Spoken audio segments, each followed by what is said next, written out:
saya langsung pergi ke daftar pustaka. Oh, daftar pustaka. Daftar pustaka, saya cari buku-buku yang maut. Oke, iya. Ustadz marah. Ustadz marah dong? Marah, tapi mau apa lagi, tidak mungkin saya marahi perempuan. Karena keinginanku mempelajari dulu itu akhirnya saya jatuh miskin. Hah? Saya jatuh miskin di Manila. Bagaimana maksudnya itu? Oh itu seperti pendeta Esra Soru. Oh itu Yesus yang masa-masa hidupnya hilang itu. Sekolah? Dia sekolah SMP. SD, SMP, SMA. Tetapi hanya satu immutable religion. Hanya satu agama yang tidak tergoyahkan. Yaitu Islam. Islam.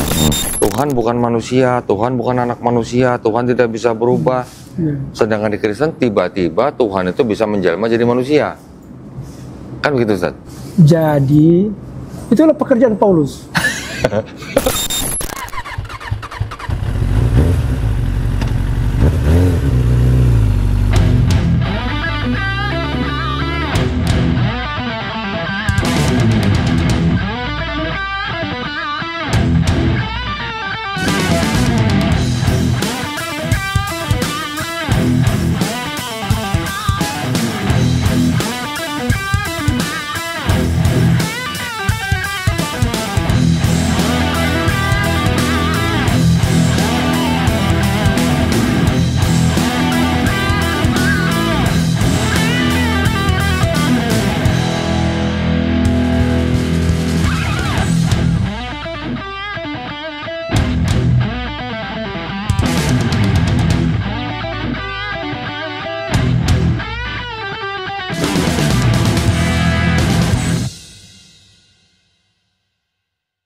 Alhamdulillahirrabbilalamin. Wassalatu wassalamu ala rasulillah. Assalamualaikum warahmatullahi wabarakatuh. Waalaikumsalam warahmatullahi wabarakatuh. Senang sekali, sekarang saya sedang berada di sebuah masjid yang indah ya, di Bakri Tower, Masjid Burj Al Bakri ya, Alhamdulillah.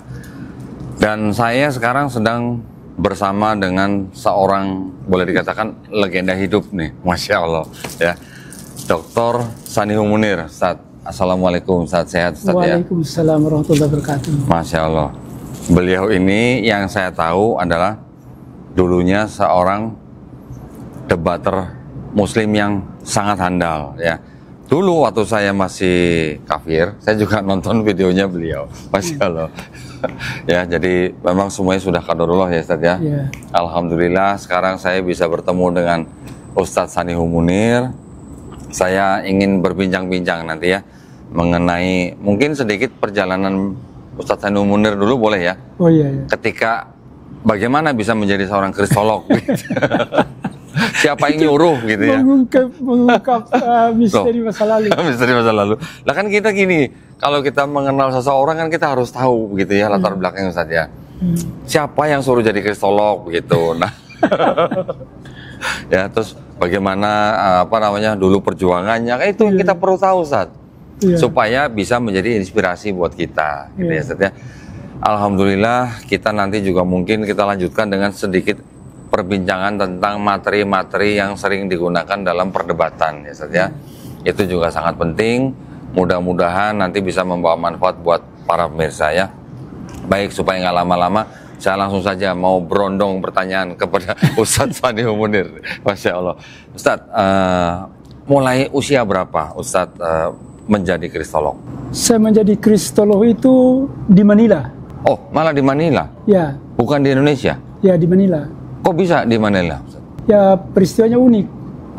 Gimana? Jadi, saya sejak kecil juga tahu lah kalau Alkitabnya orang Kristen itu yang Bible itu, ya. Jadi saya tahu juga, tapi saya tidak tahu apa isinya. Oh gitu. Dan saya juga tidak ingin mau tahu apa isinya. Oke, ya. Terus? Terus saya berkuliah di Manila. Oh, kuliah di Manila. Ya, saya mendapat beasiswa kuliah mengambil Master of Public Health di University of Philippines, Makati. Bidang kesehatan ya Ustaz ya? Ya, di Manila. Di Manilanya, oke. Ya. Terus? Saya ambil bidang kesehatan. Terus yang lucu ini, apakah lucu atau menjengkelkan? Para mahasiswa baru, kami mahasiswa baru itu ada tukar menukar souvenir. Oke. Jadi souvenir.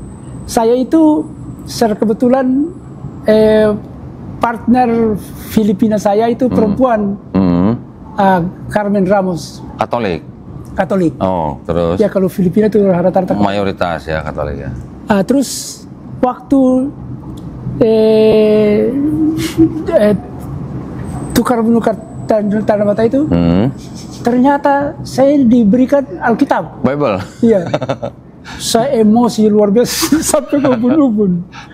Oh, dia ngasih tanda mata itu maksud dalam rangka Natal atau? Bukan. Tukar menukar karena mahasiswa baru. Oh, hanya karena mahasiswa baru. Ya. Apa dia tahu waktu itu Ustadz Saini Munir tuh apa namanya? Karena dia tahu Ustadz bukan Katolik itu? Tidak. Memang itu kalau di sana, kalau kita diberikan Alkitab itu artinya sudah oleh-oleh yang luar biasa. Oh, oke. Karena termasuk buku tentang keimanan mereka.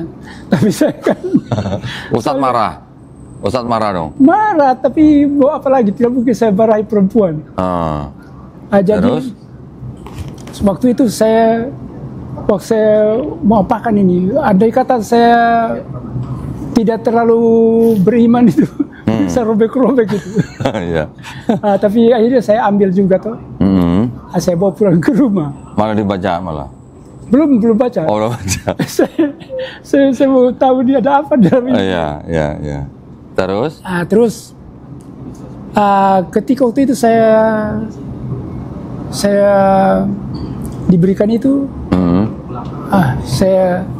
saya betul-betul emosi.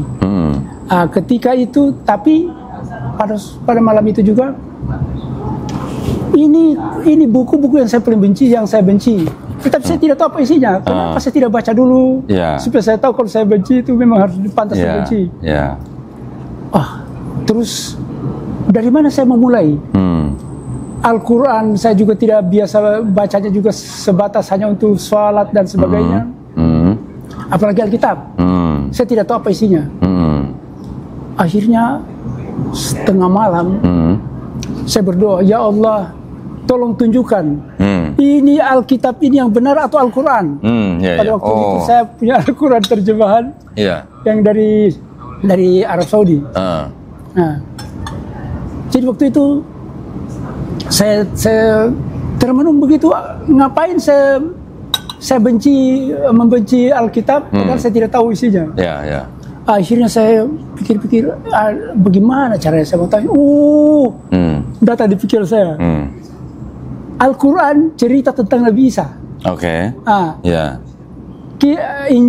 Alkitab bercerita tentang Yesus.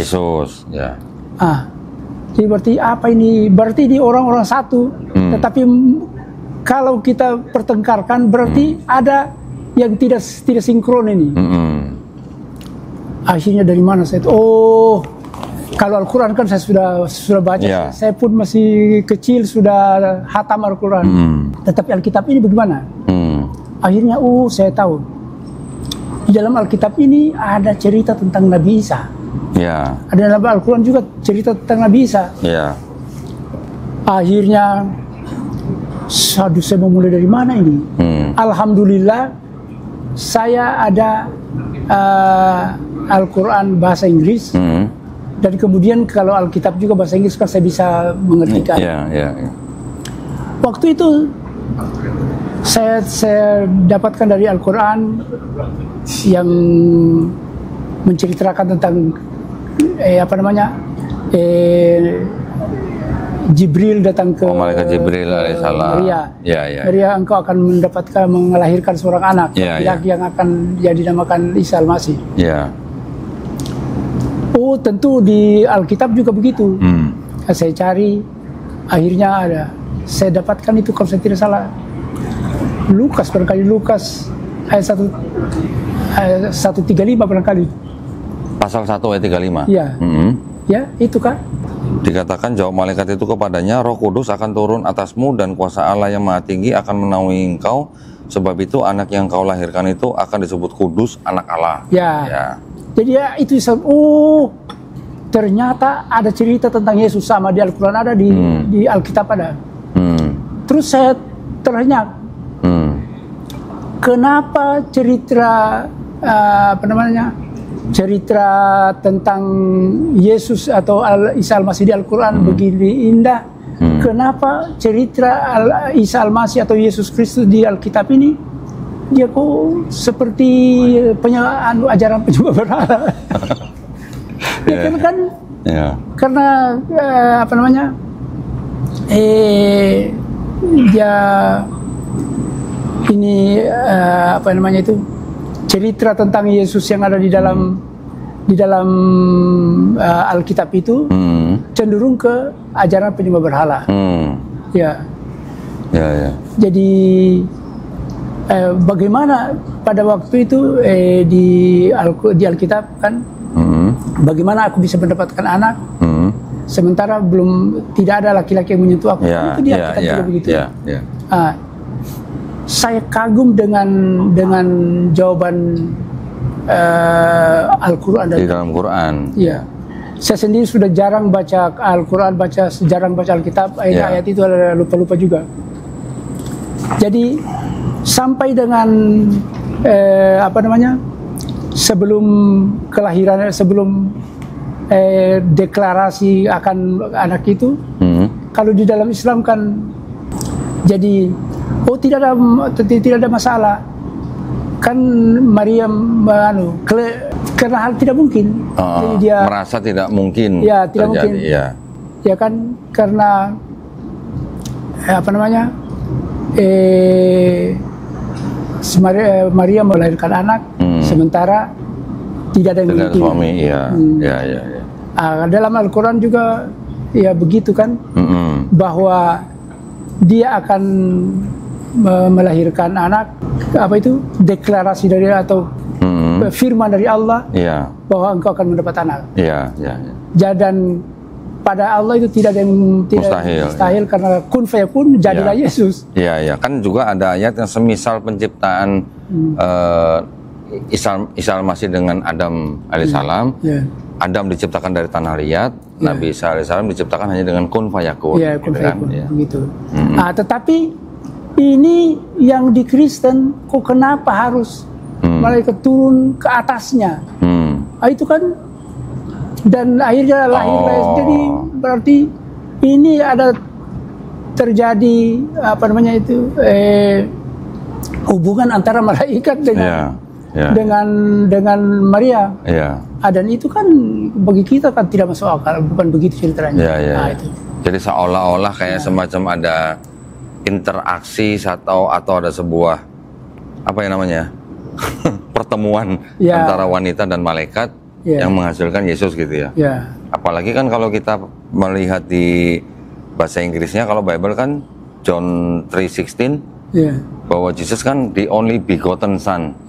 Kata begotten itu kan sebenarnya kan hasil persetubuhan manusia gitu saja. Hasil yang pertama. Nah, setelah begitu, lalu saya akhirnya terpicu. Terpicu atau tergoda. Untuk mempelajari. Gitu. Terus? Akhirnya saya belajar Alkitab, saya belajar Injil, Bible. Apa yang terjadi? Karena keinginanku mempelajari itu, akhirnya saya jatuh miskin. Saya jatuh miskin di Manila. Bagaimana maksudnya itu? Ya, sebelumnya saya bisa makan ayam, makan daging dan sebagainya. Ini ada kalanya tinggal makan telur. Karena belajar Bible. Karena belajar. Apa mungkin saya cari tuh buku-buku yang di toko buku, dan akhirnya jatah yang harus untuk makan saya. Jadi jatah uang makan dipakai untuk beli buku. Dan saya akhirnya keranjingan. Jadi Ustadz beli buku-bukunya di Manila malah? Di Manila. Malah kalau saya tidak dapat di Manila, saya pesan di Amerika. Dan ketika saya memesan itu, ada teman fans di sana di Amerika. Gitu? Yang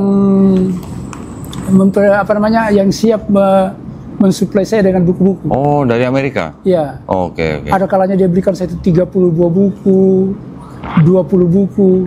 Masya Allah. Jadi saya berikan judul dia cari. Oh, dia nanti yang cari gitu ya? Iya, orang Indonesia juga.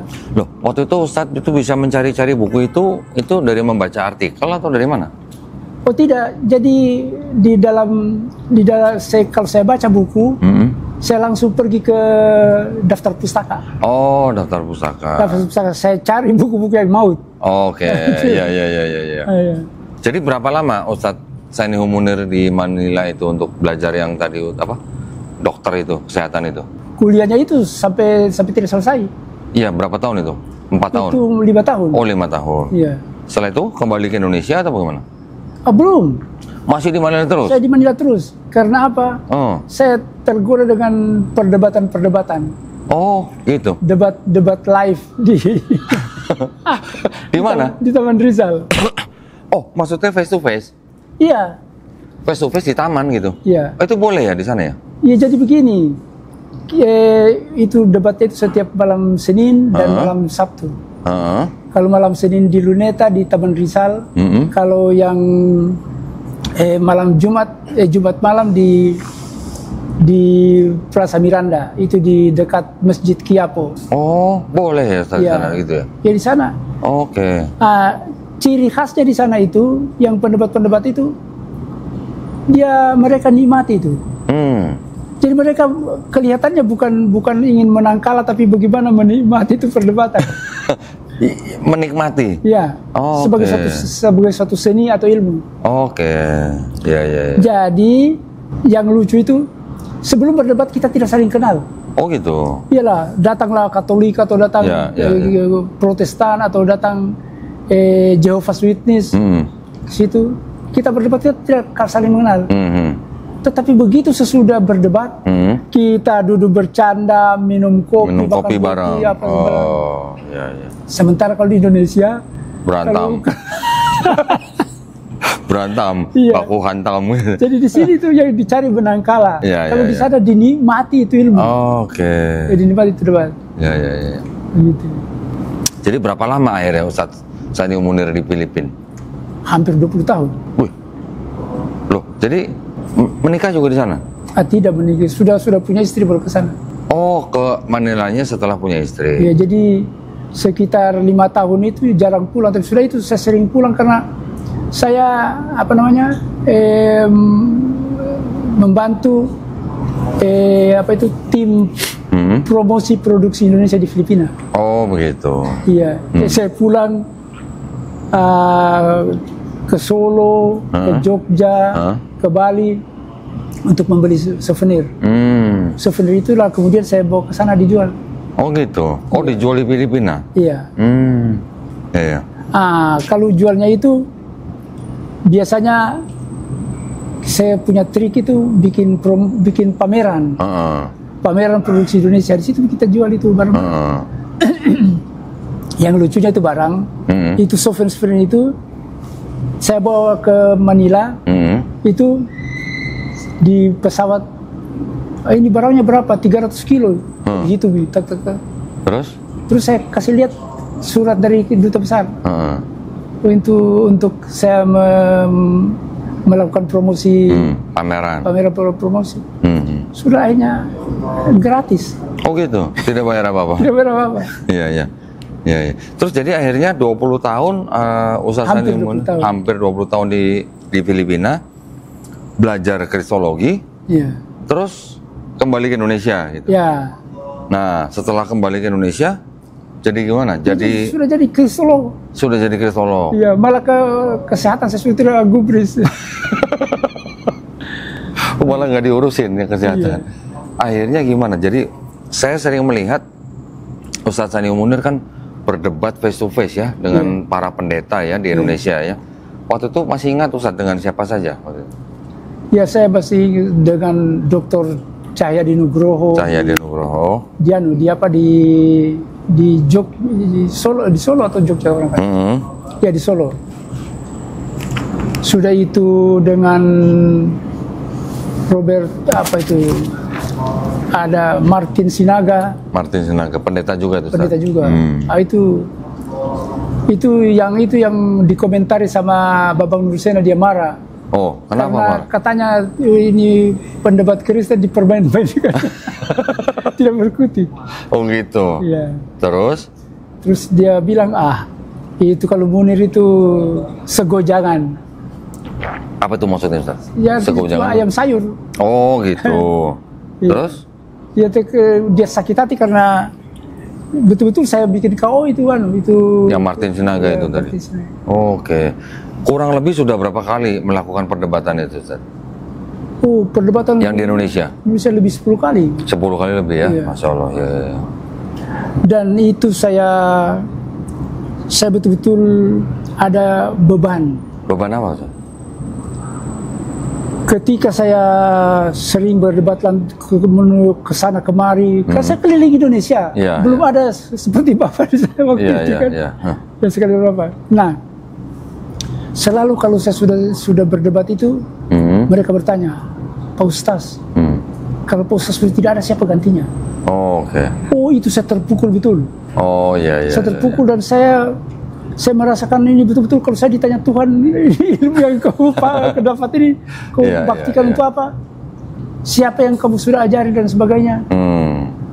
Itu mengiang-iang terus. Nanti kan sudah 5-6 tahun terakhir ini baru menjamur ini seperti Pak Dondi kan. Perdebatan lagi. Itu sudah jauh lebih hebat daripada saya. Jadi waktu itu Ustadz Sani Munir cari murid gitu atau? Nah itulah yang saya tidak, sama anak saya saja saya tidak ajarkan itu. Dan orang-orang, jadi akhirnya saya berdoa, ya Allah tolong ringankan lisanku dan mudahkan pikiranku untuk membagi ilmu ini kepada umat. Ya, tapi saya lihat tidak ada apa-apa. Namun kemudian itu kristolo muda tumbuh seperti jamur di ujung Masya Allah, ya. Alhamdulillah. Alhamdulillah. Ya. Alhamdulillah. Ya, gitu. Apalagi sekarang sudah dengan online pun bisa gitu ya, ya, tidak perlu harus tatap muka gitu ya. Yang lucu saya itu dulu kan buku-buku saya kan saya bikin coret-coretan segala macam. Dan itu cari data waktu itu susah sekali. Iya. Dan seperti Bapak sekarang, internet. Iya. Dulu tidak ada. Iya, betul. Kalau tidak ada bukunya tidak bisa kita mengada-ada. Betul. Ya. Ini ngomong-ngomong ya, Ustadz Sani Munir ini apa namanya? Kan karena sudah begitu banyak bukunya. Ini kemarin saya tuh saya kepengen ya, bukan apa-apa, maksudnya saya kepengen supaya ilmunya Ustadz Sani Munir ini juga bisa dilestarikan. Dalam arti buku-bukunya itu juga dijaga gitu ya Ustadz ya. Kan ini kan ilmu semua gitu kan. Nah maksud saya bagaimana kalau misalnya buku itu kami ganti dengan sejumlah uang ya, mungkin nanti Ustadz bisa pergunakan untuk hal yang berguna di dalam agama kita juga. Tapi buku-buku itu pengen saya simpan gitu Ustadz, pengen saya lestarikan, dan kita tahu masalah ini tinggal comot buku ini, masalah ini tinggal comot buku ini gitu. Saya kepengennya bisa begitu Ustadz. Iya, memang begitu. Iya. Nah, cuma rupanya Ustadz Sani Munir punya pemikiran lain. Ada rencana mau bikin perpustakaan ya Ustadz ya? Iya. Dan saya kira yang untuk mau pingin buku begini, insya Allah anak saya dari Manila itu bisa bantu. Bisa bantu ya, baik. Untuk mencarikan di Amerika. Alhamdulillah. Ya. Nah, Ustadz rencana mau buka perpustakaan di mana? Di Kendari. Di Kendari. Di rumah atau di? Di rumah. Oh, di rumah. Ya. Mudah-mudahan dilancarkan ya Ustadz ya. Baik. Nah, kalau begitu pengalaman debat Ustadz Sani Munir ini kan sudah tidak diragukan ya berarti ya. Mungkin Ustadz Sani Munir sudah bertemu dengan beberapa tipe atau macam pendeta gitu kan. Rata-rata Ustadz dari semua pendeta yang berhadapan dengan Ustadz Sani Munir nih, ada nggak pendeta yang menurut Ustadz itu pendetanya jujur gitu Ustadz? Yang jujur itu Martin Sinaga. Martin Sinaga jujur. Itu yang makanya dimarahi sama pemandu. Boleh diceritakan jujurnya kira-kira gimana Ustadz? Ya, artinya apa-apa yang saya majukan itu malah kemudian dia pun ada nada-nada mendukung begitu. Dibenarkan? Ya. jadi malah dibenarkan? Ya. Oke. Selain itu ada lagi? Saya kira itulah. Itu saja. Ya. Nah, kalau begitu yang lain gimana? Asumsi semua atau bagaimana? Bagaimana? Maksudnya selain Martin Sinaga, pendeta Martin Sinaga, selain itu pendetanya rata-rata berasumsi semua atau bagaimana, Ustaz? Tidak yang menantang, apa artinya menghadapi saya juga dengan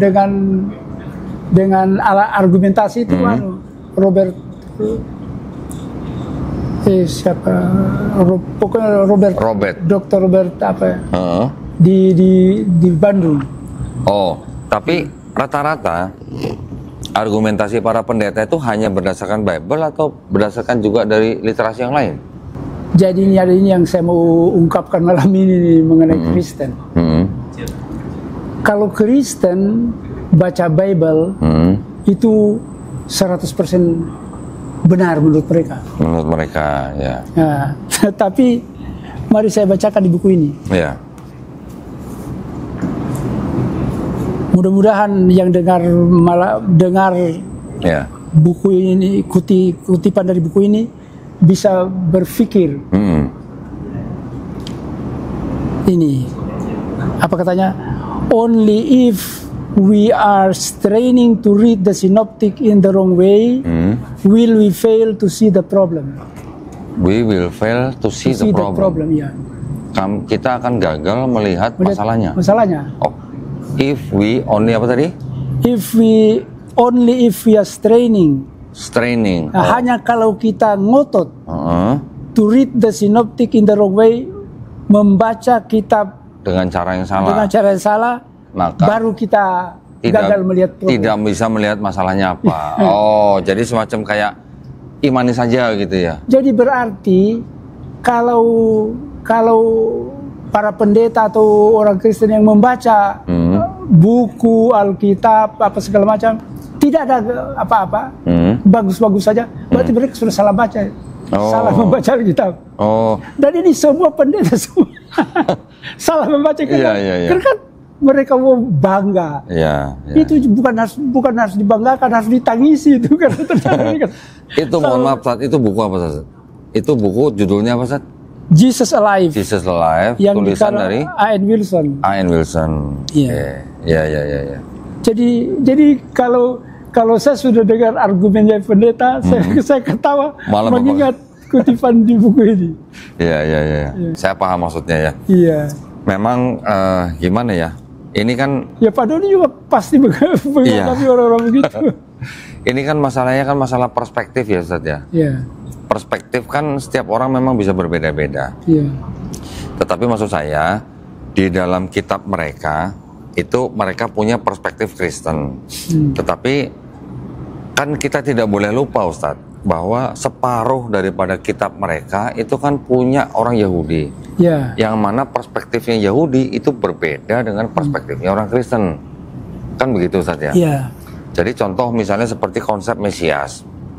Kita paham bahwa di dalam kitabnya orang Yahudi ada konsep nanti akan ada Mesias yang akan datang. Tetapi kan belum datang menurut orang Yahudi. Menurut orang Kristen diperspektifkan bahwa sudah datang, yaitu Yesus gitu kan. Ini adalah dua perspektif yang berbeda. Tetapi berasal dari kitab yang sama gitu. Kitabnya Yahudi dipakai di dalam Kristen gitu. Nah, kan itu yang menjadi masalah ya, Ustaz ya. Jadi ini apa? Ada 3 istilah. Mesias, Christ atau Kristus, ya, dan Al-Masih. Ya. Tentu mungkin Doni sendiri mengatakan ya sama-sama tiga-tiganya kan. Artinya mungkin semua sama ya, artinya. Tapi ketika diaplikasikan, aplikasinya bisa berbeda.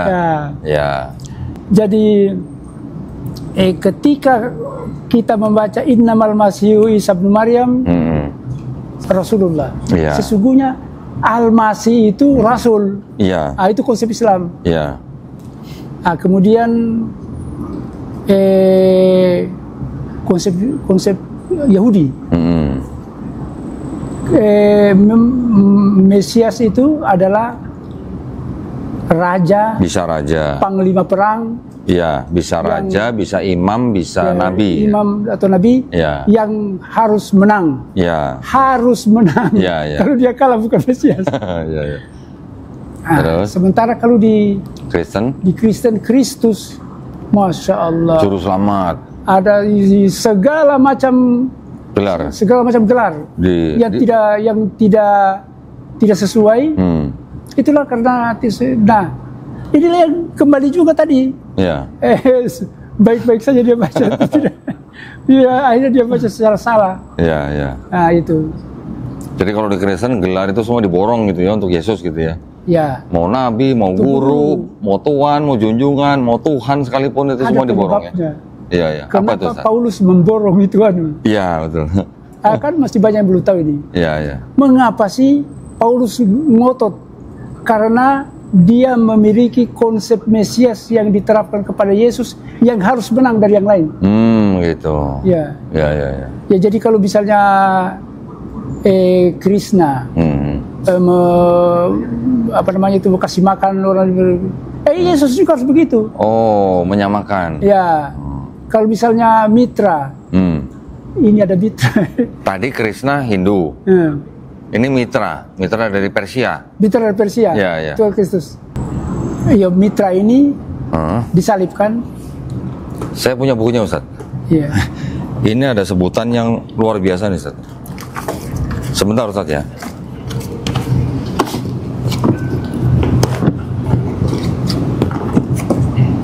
Sebentar, Ustaz.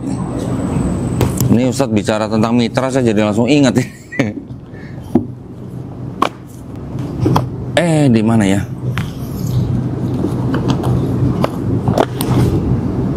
Jadi mitra juga disebut sebagai the truth, the way, and the life. Yeah. The light. Bahkan disebutkan sebagai the Son of God, kemudian the Good Shepherd. Yeah. Itu semua gelar yang disandang Yesus ya, Ustaz ya. Dan itu sama juga disandang oleh mitra. Itu pokoknya Yesus, kalau menurut Paulus, Yesus tidak boleh kalah. Oh. Kalau ada yang 10, kalau perlu 15 untuk Yesus. Gitu ya. Iya. Oke. Begitu ya ini ya konsepnya ya.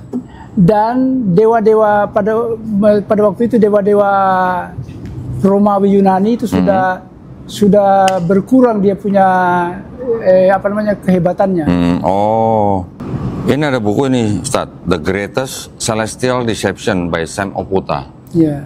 Di halaman 61, dikatakan mitra, like Jesus, was venerated as the way, the truth, the life, the light, the word, the Son of God, and as Good Shepherd. Yeah. Nah itu yang salah mengertinya mereka itu the way. The way-nya itu ya. Ada itu yang saya tonton juga ceramahnya itu yang mengatakan itu yang ada songko-songko pakai songko haji pakai baju koko. Itu Yesus itu adalah satu-satunya jalan.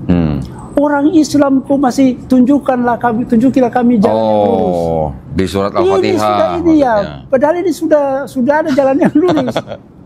Oke. Nah, ini kembali lagi kalau mereka if restraining to read the Bible in the wrong way, maka tidak bisa melihat masalahnya. Ya. Masya Allah, ya.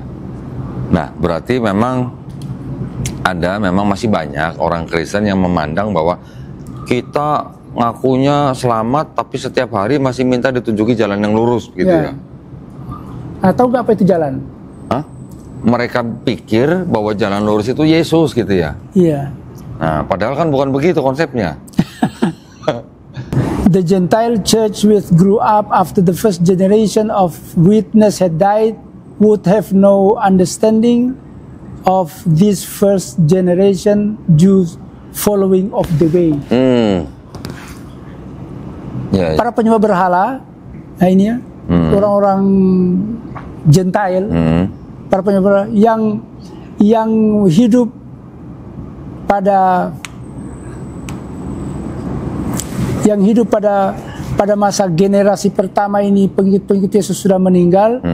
Mereka tidak punya pengertian, tidak memiliki pengertian, had no understanding of this first generation of Jews follower of the way.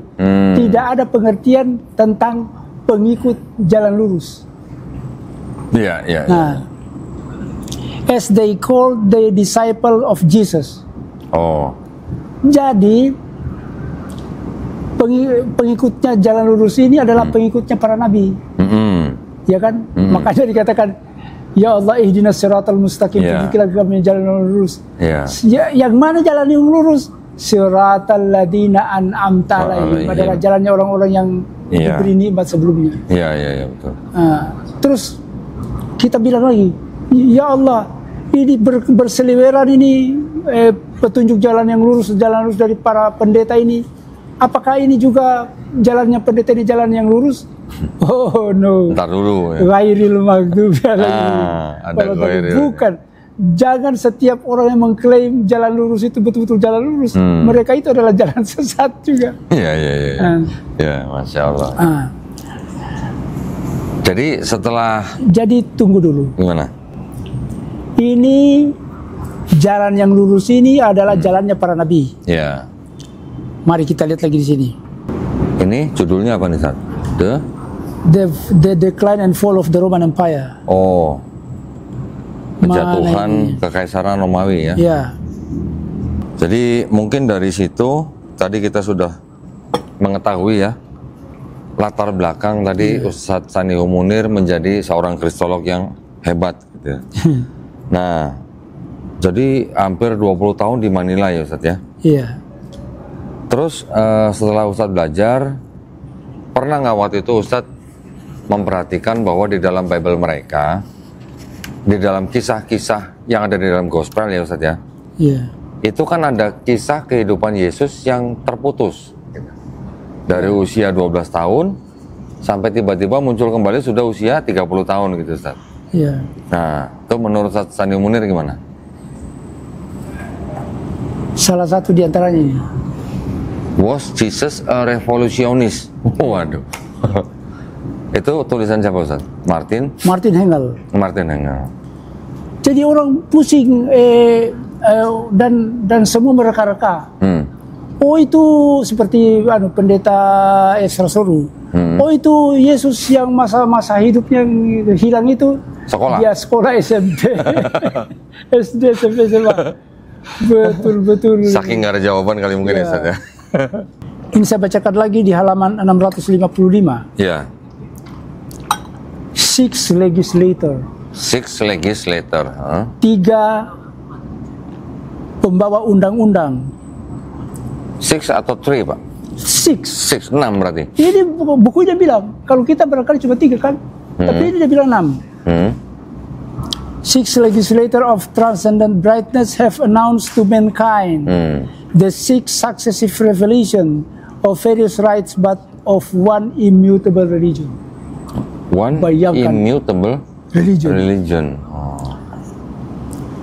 6 pembawa hukum ya, yang mencerahkan telah mengumumkan ke seluruh manusia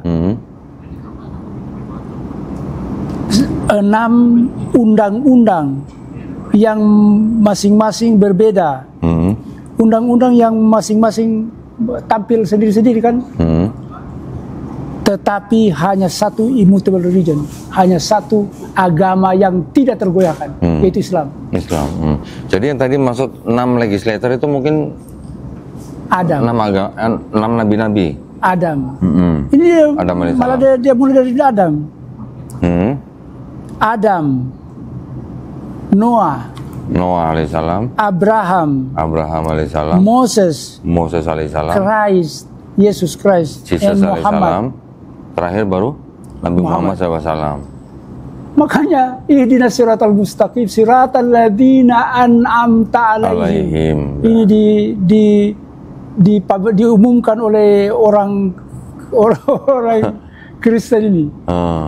Ya kan? Ini bukan kiai haji yang mengumumkan ini. Iya. Jadi bahwa itu jalan lurus adalah jalannya orang-orang yang, jadi Al-Quran itu sungguh benar. Iya kan? Bahwa tunjukilah kami jalan yang lurus, itu jalannya orang-orang yang engkau beri nikmat kepada mereka. Siapa? Ini disebut. Tidak mungkin dia mau bikin untuk, kalau ada kata dia ini ambisi untuk keuntungan pribadi, kan dia bilang, jalan itu hanya kepada Yesus. Tapi tidak, 6 legislator. Ya. Selanjutnya gimana, Ustaz? Yang ini, yang tadi cerita apa? Putusnya kisah yang tadi Yesus itu, masa jawabannya hanya Yesus sekolah gitu ya? Iya. Maksudnya gimana ya? Kurang apa ya? Kurang elegan gitu saja. Kalau mau tahu apa yang terjadi kepada Yesus masa-masa hilang kan? Saya pernah membaca bahwa Yesus pernah ngikut pedagang sampai ke Tibet, ke India gitu.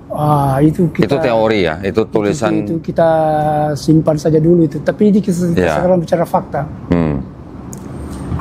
Kalau mau tahu apa pekerjaannya Yesus di masa-masa berapa tahun itu ya, mulai dari umur 13 sampai 12 sampai 30. Lihat saja akhir hidupnya. Lihat akhir hidupnya di tiang salib. Untuk apa itu salib?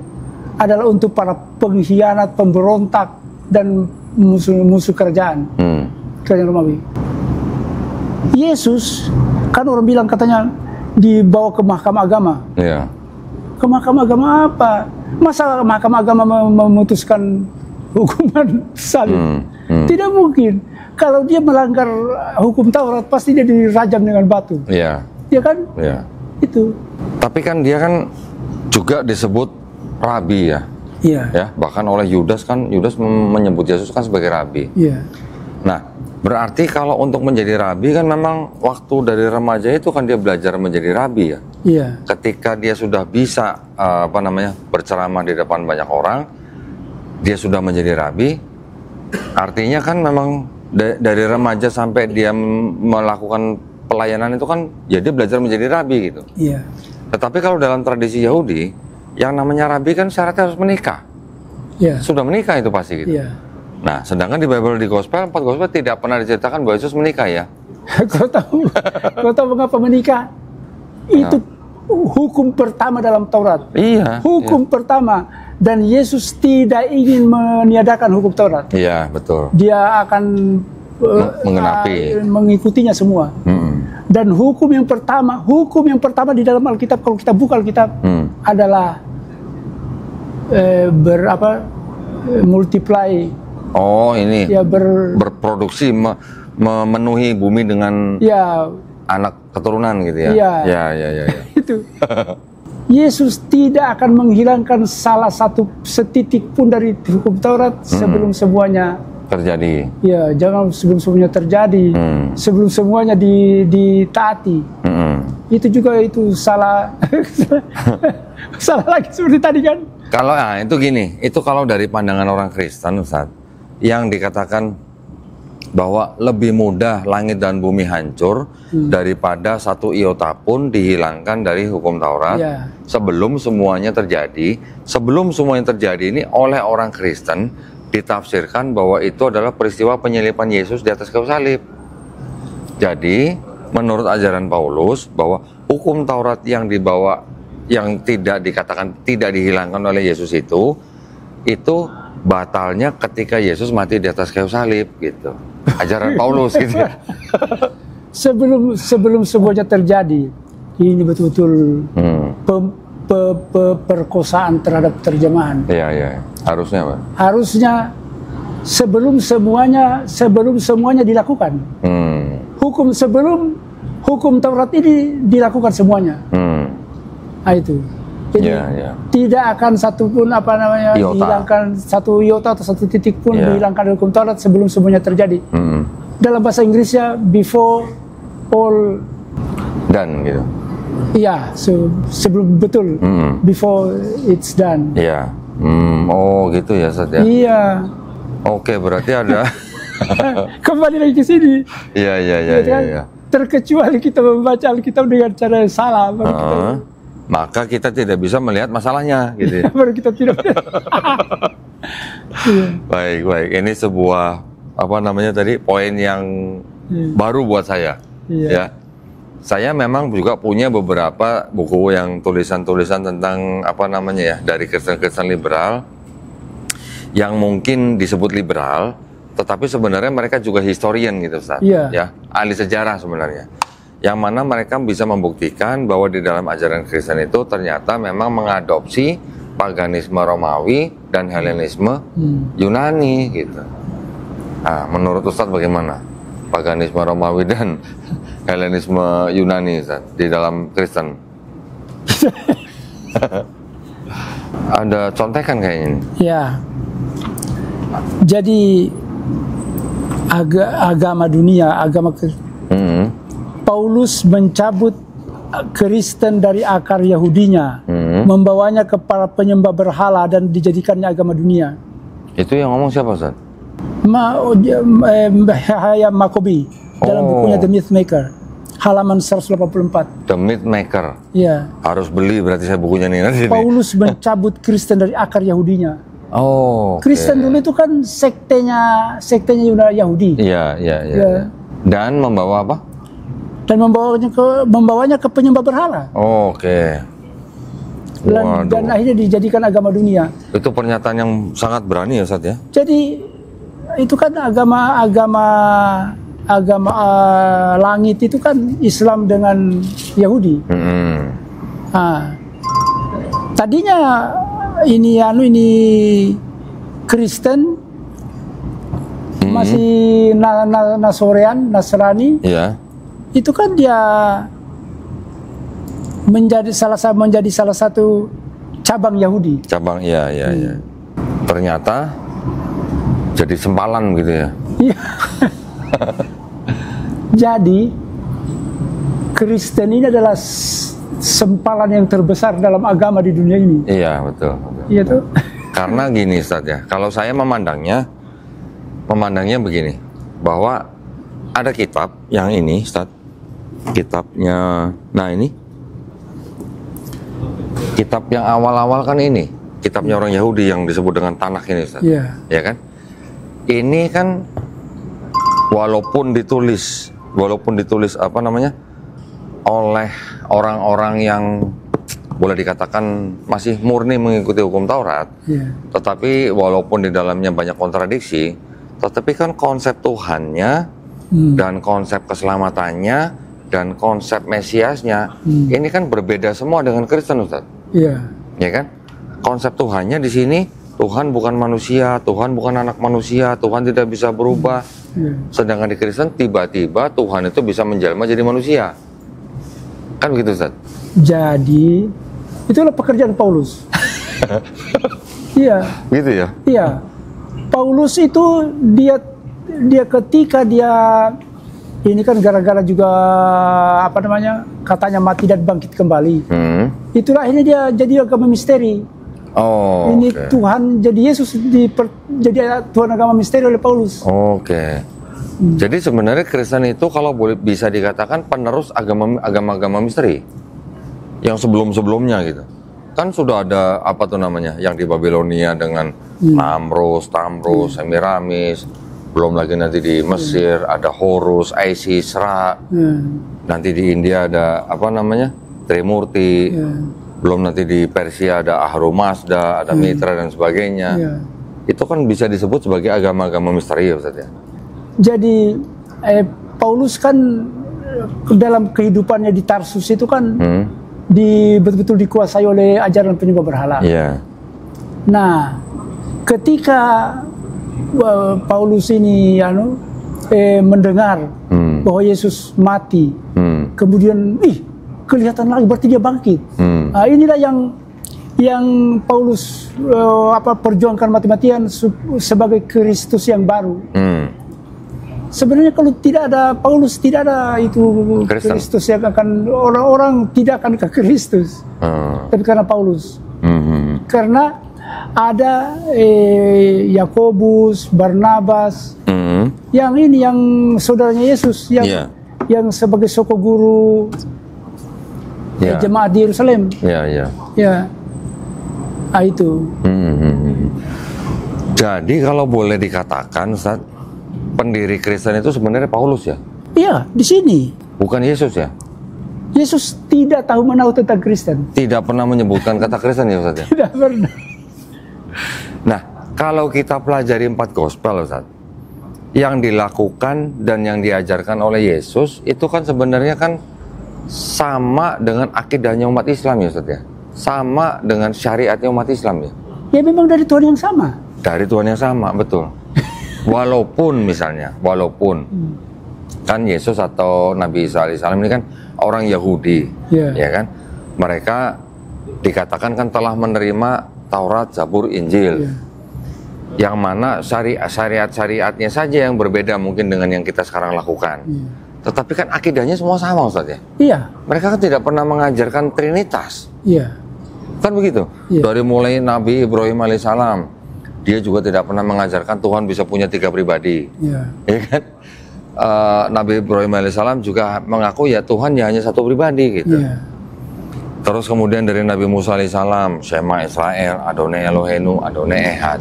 Kita punya Qul huwallahu ahad ya, Ustaz ya. Kan sebenarnya sama ya. Iya. Dari Nabi Musa lagi nanti Tuhan bukan manusia, Tuhan bukan anak manusia, Tuhan tidak berubah. Kita punya lam yalid walam yulad misalnya. Kan sebenarnya kan setara ya. Iya. Tetapi ketika tiba-tiba di dalam Kristen, Tuhan yang bukan manusia, bukan anak manusia itu tiba-tiba bisa inkarnasi menjadi Yesus. Yeah. Dosa manusia yang tadinya di ajaran Musa, seorang anak tidak bisa menanggung kesalahan orang tuanya atau ayahnya, seorang ayah tidak bisa menanggung kesalahan anaknya, yang berdosa itu yang harus mati. Tiba-tiba di ajaran Paulus, kalau tidak percaya Yesus sebagai Tuhan dan Juru Selamat yang sudah mati di atas kayu salib, dosa kamu tidak akan tertebus. Kan ini berbeda ya, Ustaz ya? Sesuatu yang berbeda gitu. Tanggapan Ustaz gimana? Jadi kan dari inilah juga ini surah kehebatan surah Al-Fatihah. Al-Fatihah dimulai dengan A'udzubillahi minasyaitonirrajim.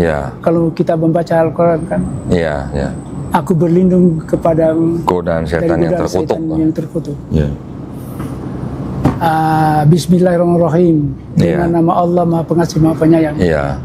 Mengapa lagi Allah menurunkan ini? Bismillah. Karena dunia sudah mulai dalam nama Yesus. Oh tidak, kembali. Kembali ke Bismillah gitu. Bismillah. Iya.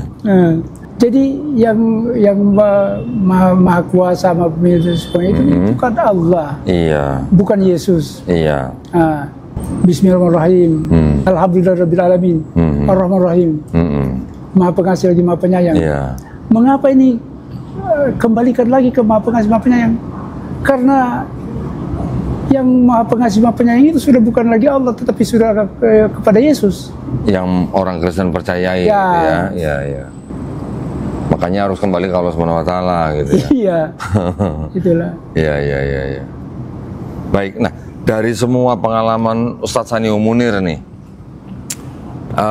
apa kira-kira yang mungkin Ustadz Sanio Munir ini tidak pernah lupakan dalam berdakwah, dalam berdebat gitu misalnya?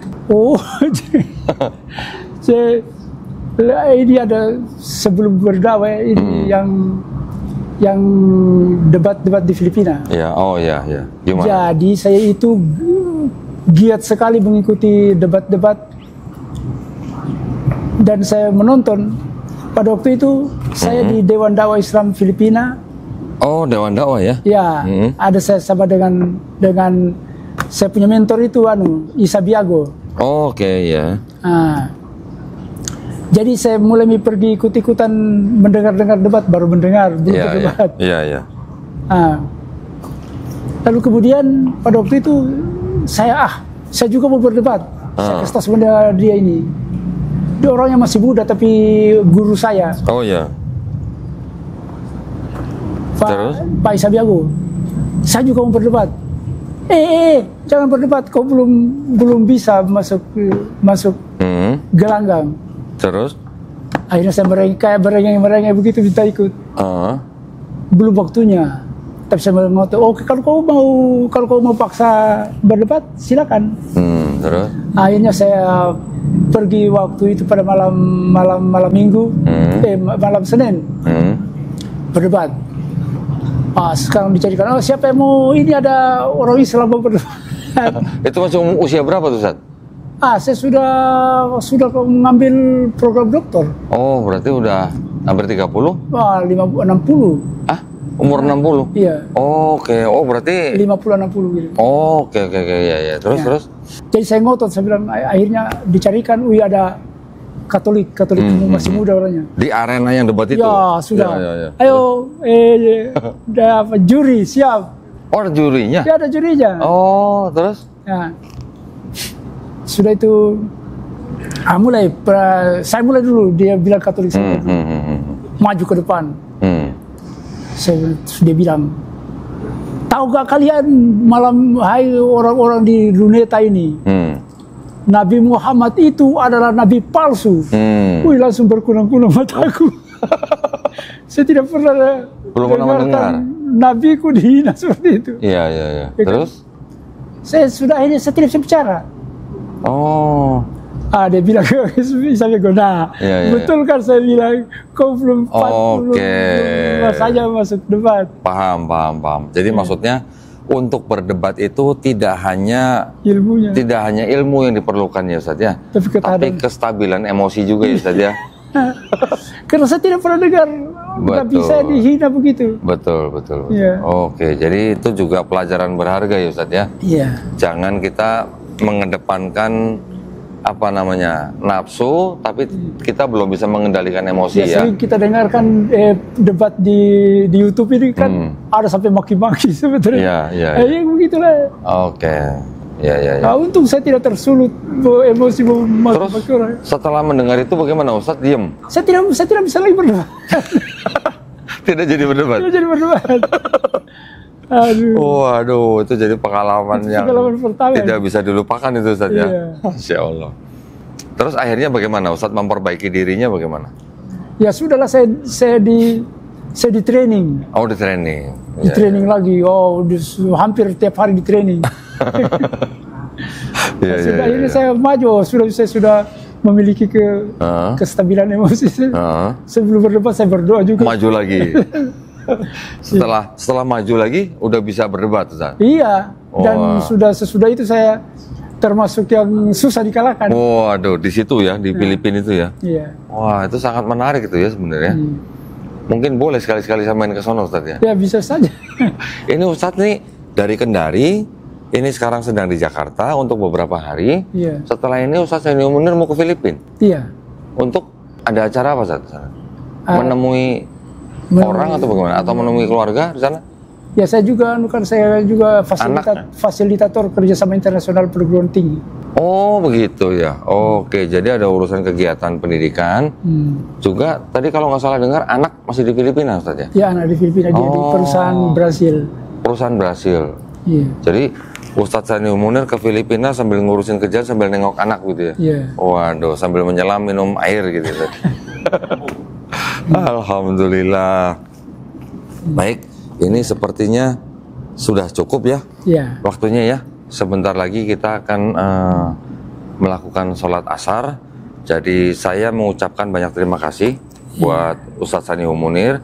Mungkin sebelum ditutup, saya mohon Ustadz Sandy Munir bisa memberikan beberapa patah kata untuk pesan untuk kita Ustadz. Untuk para pendebat-pendebat yang sekarang ada nih. Mohon pesan-pesannya Ustadz. Ya, jadi bismillahirrahmanirrahim. Assalamualaikum warahmatullahi wabarakatuh. Waalaikumsalam warahmatullahi wabarakatuh. Saya mohon kepada generasi-generasi saya sebenarnya seperti saya bilang, saya itu berdoa tiap malam supaya kalau bisa adalah penerus-penerus saya yang hebat-hebat. Dan ternyata Allah mengabulkan dengan seperti Bang Zuma, Pak Dondi itu. Ya, satu pesanku adalah pertama-tama jaga kestabilan emosi. Emosi ya. Insyaallah. Jangan karena terpojok terus keluar kata-kata kasar itu. Karena satu yang perlu satu yang jarang dibicarakan ini. Kita mendakwai umat Kristen itu adalah ibadah dan wajib. Mengapa?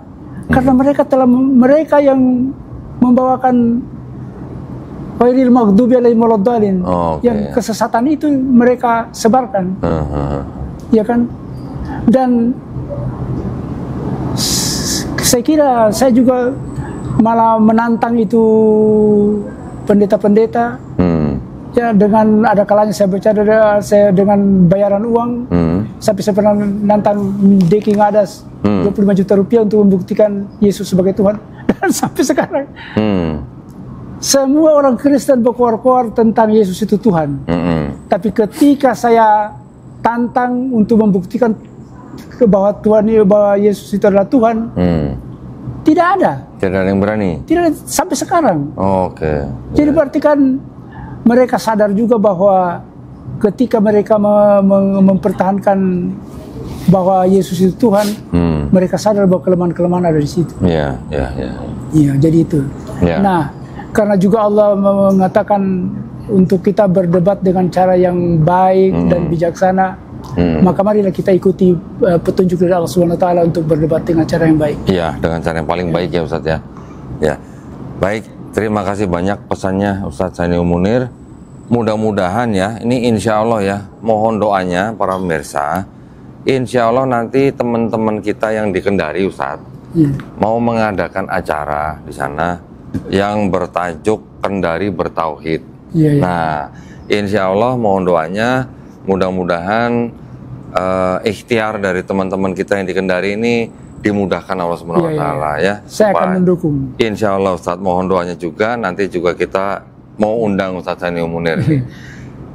Ada beberapa perubahan jadwal. Terakhir yang saya dengar itu nanti akan diadakan kira-kira akhir bulan Agustus tahun 2024 ya. Insya Allah nanti kita akan adakan di Kota Kendari ya, dengan tajuk Kendari Bertauhid. Allahu Akbar ya. Masya Allah. Mohon doanya ya Ustadz Saniul Munir ya. Mudah-mudahan kita semua bisa mengikuti jejak Ustadz Saniul Munir yang berjuang di jalan Allah lillahi ta'ala. Ustadz ya, terima kasih banyak sekali lagi atas perhatiannya para pemirsa.